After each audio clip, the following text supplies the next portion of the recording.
Oke, sebelumnya selamat siang ya. Saya ucapkan assalamualaikum warahmatullahi wabarakatuh. Selamat datang kembali di channel saya, channel Dadung Gabo Farm, yang membahas tentang seputar peternakan dan kehidupan sehari-hari. Untuk yang baru bergabung, saya ucapkan selamat datang di channel saya gitu. Semoga channel ini memberi manfaat atau informasi kepada sampean-sampean yang baru bergabung. Dan jangan lupa like, komen, dan subscribe-nya agar channel ini semakin berkembang gitu loh. Saya ucapkan sangat-sangat terima kasih. Dan untuk yang sudah bergabung, bisa subscribe ya channel ini. Saya ucapkan sangat-sangat terima kasih dari saya pribadi selaku pemilik dan pengurus peternakan Dadung Gabo Farm. Saya mengucapkan benar-benar sangat berterima kasih kepada sampean-sampean semuanya. Semoga silaturahmi kita selalu terjaga, selalu terhubung dimanapun itu berada, agar kita menjadi saudara untuk di dunia maya ini dan di kehidupan sehari-hari kita. Amin. Pokoknya selamat gabung ya, jangan lupa like, komen, dan subscribe-nya terus, boleh komen terus boleh ya. Saya sangat senang, justru saya sangat berterima kasih kepada sama-sama. Nah, kita membahasnya hari ini tentang sistem kandang koloni dan sistem kandang box. Bukan kandang box, sistem kandang gitu, kandang persekat gitu gitu. Jadi enak bagusan koloni atau kandang persekat. Sebenarnya apa gitu? Itu dua sistem ini bagus semua, belum bagus semua, saya akui bagus semua, tapi ada gimana gitu, ada kurang, ada lebihnya, ada bagusnya juga ada jeleknya gitu ya. Tinggal tergantung lahan, modal, yang tahu modal itu lahan, modal, dan kita tentukan dulu dari awal kita mau beternak beternak breeding itu tadi, atau kita hanya mau penggemukan. Yang paling utama ya ini 3 hal ini sih: lahan, modal, dan mau di breeding apa fattening. Nah, tentukan pilihan ini dulu. Kalau misal sampean mau sistem koloni gitu, tentu konsep kandangnya itu sebenarnya kandang koloni itu enggak terlalu budgetnya itu enggak lebih besar dari sistem kandang per kotak itu. Jadi dia lebih minim. Soalnya kandangnya kayak gini tuh langsung los. Ini kayak gini langsung los. Jadi nggak ada sekat-sekatannya. Tentu itu akan mengurangi anggaran pengeluaran kita untuk pengeluaran kandang gitu. Oke, paham? Jadi kalau untuk sistem koloni, budget pengeluarannya itu lebih minim daripada sistem kandang per kotak atau per kulit tadi, atau per box itu tadi gitu. Jadi lebih minim, lebih mengurangi kalau kandangnya kandang koloni itu utama. Nah, itu dari segi budget. Kalau dari segi perawatan tentunya kita unggul lebih di kandang persekat bagi perawatan gitu. Karena perawatan kalau persekat kayak gini itu lebih kepantau dan lebih aman. Karena kalau kambing kayak gini tuh, kambing bukan domba gitu, kambing. Kalau kambing tuh condong dia akan nggak bisa koloni di awal itu nggak bisa koloni dia, kurang lebih hampir 1 minggu, dari hari pertama sampai 7 hari, kita anggap 1 minggu ya 2 minggu kayak gitu. Pas ya paling lama sebenarnya seminggu itu pasti dia akan berantem terus gitu, dar sampai salah satu ada yang ngalah. atau ada yang pergi. Nah itu jadi lebih, kalau dari segi perawatan mungkin lebih bagusnya di kandang sendiri. Jadi kalau sampean mengutamakan kambing yang bagus-bagus, kambing PE, kambing senduru, itu ya kalau bisa ya di kandangnya per kotak aja, jangan di koloni gitu.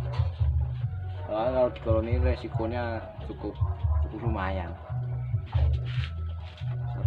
Tanduk pasti ada yang patah, itu pasti dari betina. Kalau yang jantan jarang. Jantan itu setiap koloni betina 10 sampai 15 ekor, itu pasti jantannya satu aja cukup sebenarnya. Satu aja jantannya. Kalau si dua pasti berantem, itu pasti. Tapi kalau cuma satu kan nggak mungkin berantem, jadi paling betinanya aja. Nah itu dari segi budget ya. Tapi kalau dari segi lahan itu lebih minim di lahan per koloni itu lahannya kalau menurut saya itu lebih irit bolo.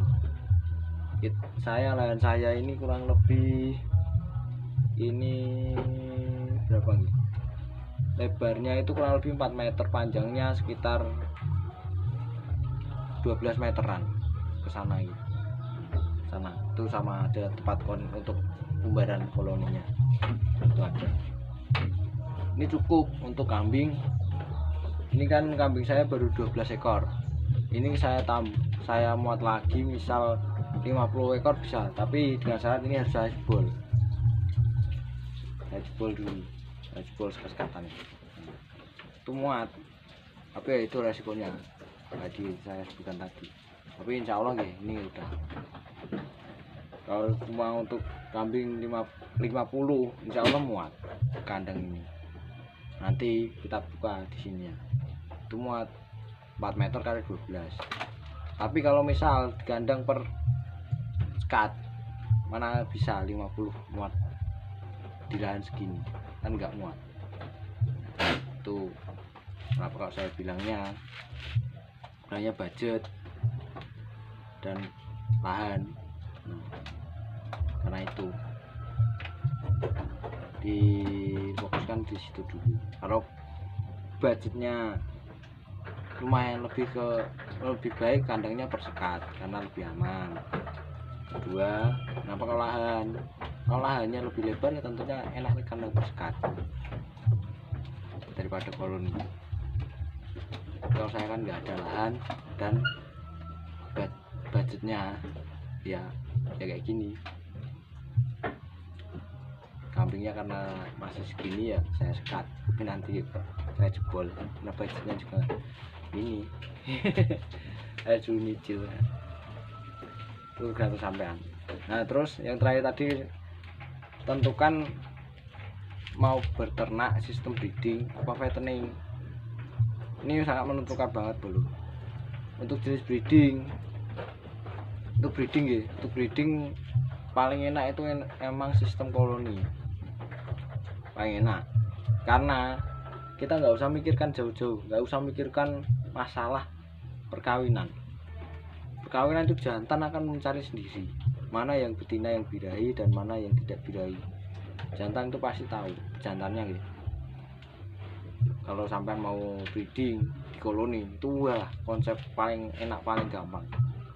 Sampai jadi nggak perlu mikirkan ini waktunya kawin, itu kambing itu kapan kawinnya, kayak gitu nggak usah. Kalau udah di koloni udah sampai nggak usah mikirin itu. Karena nanti kalau waktunya birahi jantan akan tahu mana yang birahi mana yang tidak. Dan ketika nyape anak yang usia sudah 3 bulan 5 bulan itu kadang malah sebelum 3 bulan ada yang sudah kawin. Nah tentunya itu akan meminimkan waktu, mengurangi masa masa pemeliharaan untuk pembesaran anak. Nah ini ya. Paham nggak ini ya? Jadi kalau padahal belum waktunya nyapi, tapi dia sudah kawin dalam keadaan bunting. Jadi tentunya akan mempersingkat anaknya nanti di usia 5 bulan dia udah nyapi, tapi di usia tentunya 5 bulan itu tadi anaknya nggih, induknya sudah ngisi di usia 2 bulan. Tentunya itu akan lebih enak kan, lebih mempercepat. Tapi kalau sistem kandang mana bisa nggak bisa ya belum. Selain kitanya sendiri yang benar-benar memantau, melihat. Oke, pahami ya, bisa dipahami sampai sini ya.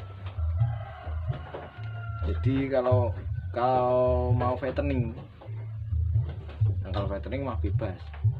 Kalau fattening di sistem kandang itu mah mantap, lebih bagus itu kalau sistem kandang gitu. Karena kalau di sistem kandang kita konsepnya sistem fattening, sistem kandang, tapi kita ternak ke fattening. Nah itu mah bagus, karena fattening itu menuju ke penggemukan. Jadi kita suplai makan, dia disuruh makan, minumkan gerak gitu. Tapi suruh makan aja, tentu kambing itu akan gemuk. Tapi kalau di sistem pembaran, sistem koloni itu nggak bakal gemuk, cenderung dia akan badannya akan sedengan, akan pas, bahkan mungkin agak kurus, itu udah wajar kalau sistem koloni. Tapi itu malah bagus, karena kita kan mengejar anakannya, bukan penggemukannya, bukan mengejar gemuknya. Oke, bisa dipahami sampai sini. Jadi kalau mau yang sistem koloni itu memang condong lebih bagus ke peternakan, ke breeding. Tapi kalau mau sistem kandang itu cenderung lebih bagusnya ke fattening. Tapi kalau di saya gitu, kalau di saya itu kayak gini, ini dua sistem itu saya gabungkan. Gimana kok bisa? Alhamdulillah bisa, asal kita telaten. Kayak gini, ini kandang saya nggih. Ini sedikit bocoran dari saya nggih, di peternakan saya. Ini saya tujukan memang untuk sistem koloni awalnya, tapi koloninya yang di sebelah sana, yang di sininya sistem kandang. Nah sistem kandang ini hanya untuk sistem induk, untuk induk yang ada anaknya, atau kambing yang baru kayak gini, atau induk yang mau melahirkan atau sudah positif hamil. Ini sebelah coklat ini ya, ini udah positif hamil. Susunya kambing susu, kantong susunya itu sudah melorot. Itu saya sendirikan, saya masukkan ke kandang kayak gini. Tapi yang belum positif, saya masukkan ke kandang yang sana, paling ujung itu ukuran 2x2, jadi luas ya belum. Itu untuk jantan, itu tempat jantan saya, tempat jantan. Nah di situ jantan itu saya berikan 2 betina kalau sekarang ya. Yang 2 betina ini belum positif hamil gitu. Kalau sudah positif hamil saya pindah ke sini, saya pindah ke ini yang kalau misal ada yang kosong nih saya masukkan ke sini. Jadi untuk sistem koloninya di saya itu koloni yang mau saya kawinkan. Kalau yang untuk cempe-cempe kayak gini, ini sudah saya ajari koloni, terus saya umbar di umbaran, itu nanti mengalir bro. Jadi kalau misalnya mau sistemnya kayak gini ya nanti bisa dicontoh, nanti komen aja, saya buatkan video ukuran dan gimana peternakan saya ini ya berjalan, gimana kok bisa jalan. Nanti saya buatkan videonya. Kalau misal ada pertanyaan kayak gimana, full video kandang dari ujung yang kandang jantan sampai kandang yang ini, saya buatkan videonya, review kandang saya. Oke, jadi kita kembali lagi, bagus sistem koloni atau sistem kandang itu. Kalau menurut saya dua sistem ini bagus, bagus, tapi tentukan dulu 3 hal itu tadi. 3 hal itu sampean pahami dulu. Tentunya tidak hanya 3 hal itu, tapi nanti masih banyak lagi. Sebenarnya masih banyak lagi bro, tapi yang kita ambil pokoknya dulu aja, 3 hal itu tadi. Sampean ini tentukan 3 hal itu tadi. Kalau sudah, nanti bisa kita bahas lagi. Ya mungkin sudah saya bahas ini tadi,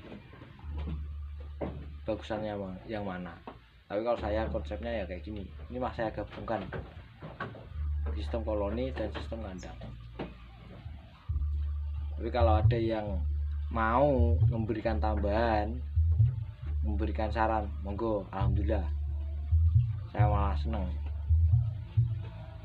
Karena setiap peternak itu pasti ada pemikirannya sendiri-sendiri.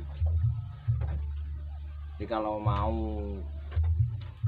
membicarakan bagusan yang mana, saya bilang kedua sistem ini bagus.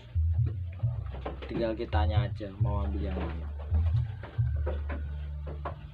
Kalau untuk kerapian dan lain sebagainya, kalau rapi mah tinggal kitanya aja, kita mau merapikan apa tidak, rapikan kandang atau enggak, bagus apa enggaknya itu tergantung kita. Jadi nanti kalau ada yang mau menanyakan kandang saya, monggo tanyakan di kolom komentar, nanti saya reviewkan konsep kandang saya kayak gimana rekapnya. Oke, mungkin ini sudah dipahami. Jadi kalau mau beternak tentukan 3 hal itu tadi, karena semua 3 hal itu ya sebenarnya cuma modal di awal, kesananya nanti tinggal mengalir dulu. Oke, semoga bisa dipahami. Kalau tidak ini nanti bisa ditanyakan lagi. Kalau ada salah-salah kata dari saya ucapkan banyak mohon maaf yang sebesar-besarnya, tidak menjatuhkan atau bagaimanapun. Tidak ada niatan seperti itu, saya hanya menginformasikan. Ya kalau bermanfaat ya alhamdulillah, kalau tidak mohon maaf yang sebesar-besarnya. Sekali lagi, karena di sini saya tidak menggurui atau tidak mau menyombongkan diri atau bagaimanapun. Di sini saya terus memang hanya ingin berbagi informasi. Jadi kalau misal sampai-sampai ada yang setuju ya alhamdulillah. Jadi monggo nanti bisa kita sambung lagi di video-video kita selanjutnya. Saya akhiri dari saya. Jangan lupa like, komen, dan subscribe-nya ya bolo, agar channel ini semakin berkembang dan semakin bagus lagi. Saya akhiri, assalamualaikum warahmatullahi wabarakatuh. Sampai jumpa, selamat siang.